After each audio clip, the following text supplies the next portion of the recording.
So as we've been saying over the past couple of months, a recession is coming. And like many other recessions before it, I had no idea what was going to cause this one or how it was all going to shake out. Turns out this time it wasn't a housing crisis. It wasn't overvalued internet companies. It wasn't a banking crisis.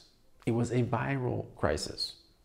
And no, I'm not talking about vomit-inducing TikTok videos. I'm talking about the global pandemic known as COVID-19, colloquially called the coronavirus. In actuality, one of many coronaviruses, including SARS and MERS. This has caused production in China to almost grind to a halt, has caused many states and government agencies to ask their citizens to remain in place, self-quarantine, or actually quarantine, effectively grinding all economies to a halt. This has in turn caused massive economic disruptions across multiple economies and is predicted to be the cause of the next global economic downturn. In the United States, and I'm sure in other regions across the world, the answer to all of this mayhem has been, and is this time, bailout mania. What we're going to talk about in this video is what are the benefits to be had in this, the largest ever US stimulus, and how you can benefit and take advantage. So hit that like button if this video brings you any value, and drop a comment down below with how you're going to take advantage of bailout mania.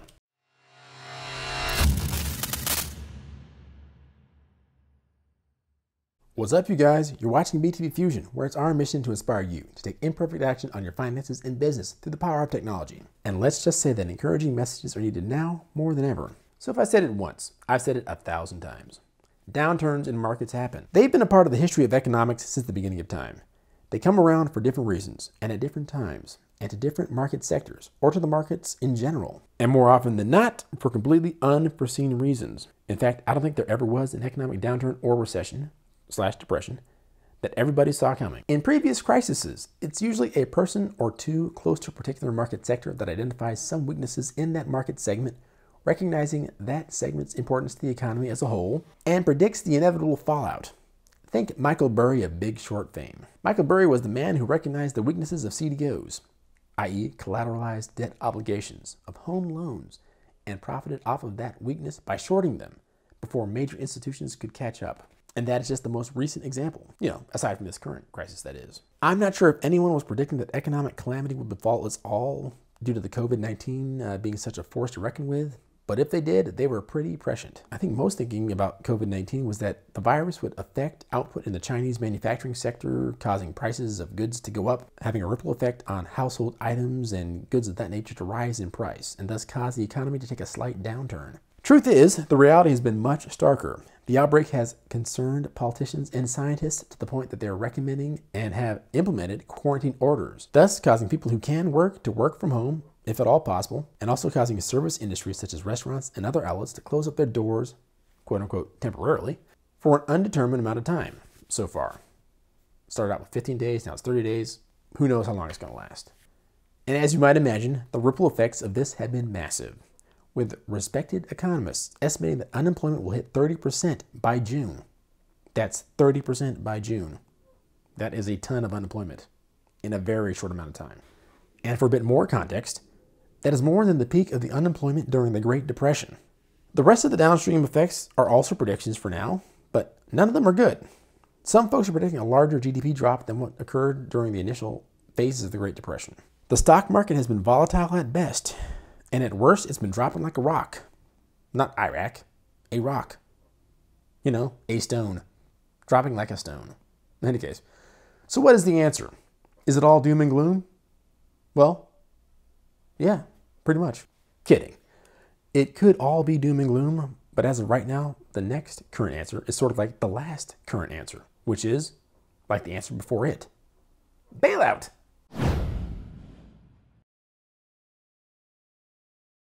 You see, this isn't the first time an economy has been bailed out by the powers that be, as I'm sure you know.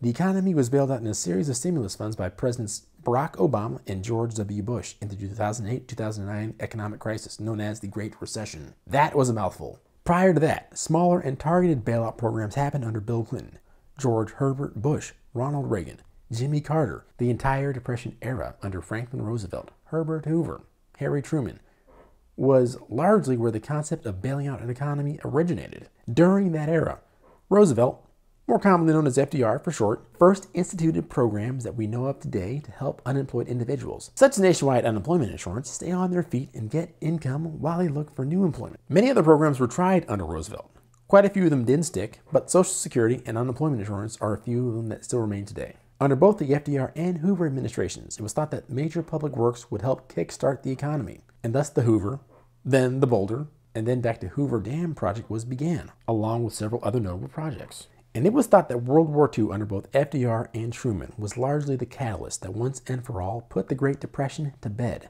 and brought the country and the world out of what had been a deep economic slumber. Prior to that era, the economy was sort of just left to its devices and in time eventually recovered and got back to some sort of semblance of just chugging along.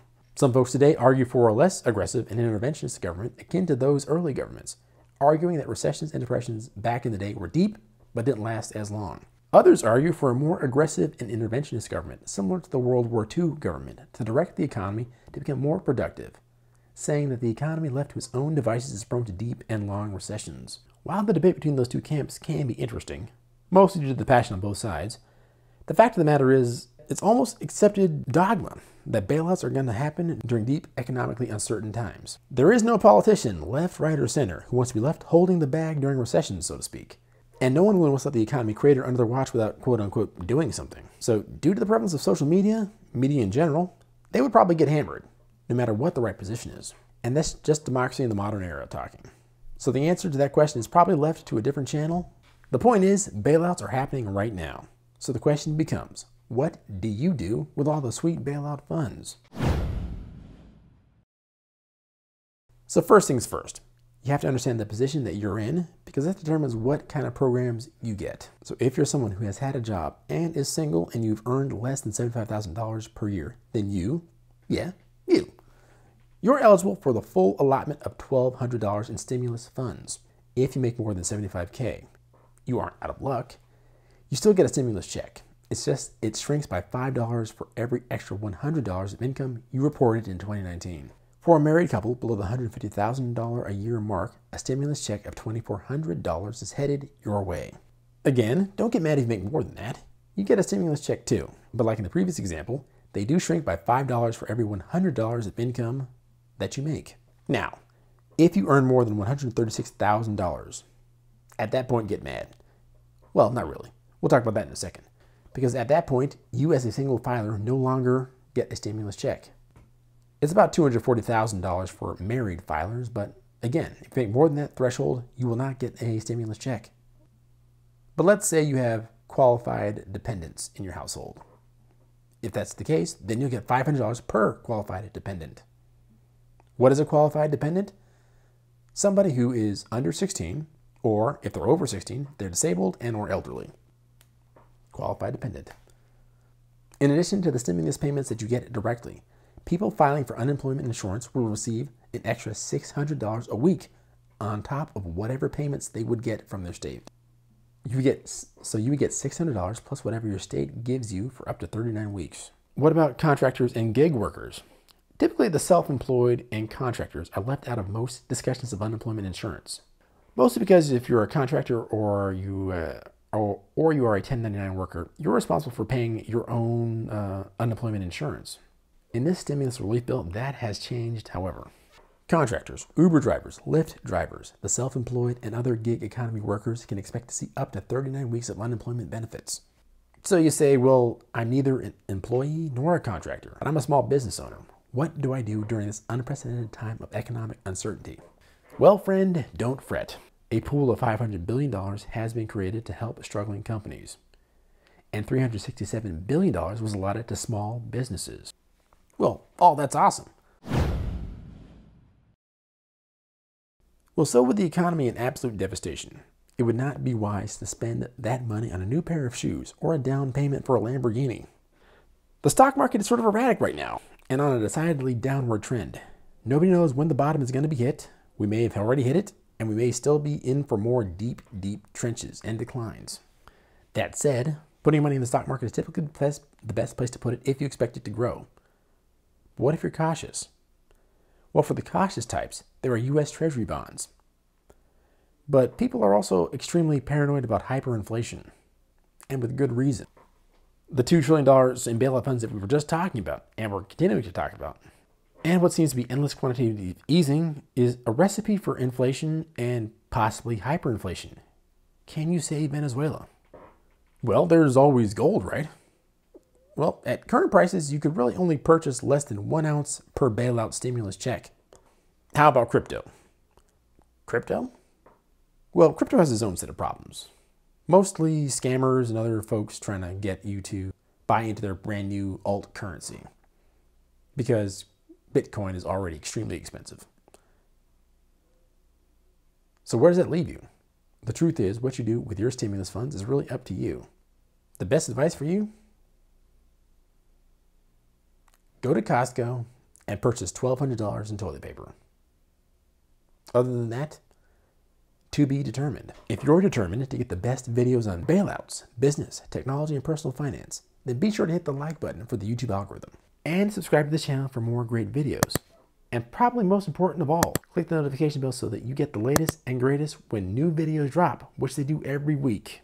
So be sure to drop us a comment with how you're going to take advantage of any of these programs. And keep in mind, a goal without a plan is a wish. A goal with a plan and no action is a wish list. Take action on your business and finances using the power of technology. And we'll catch you next time. Peace.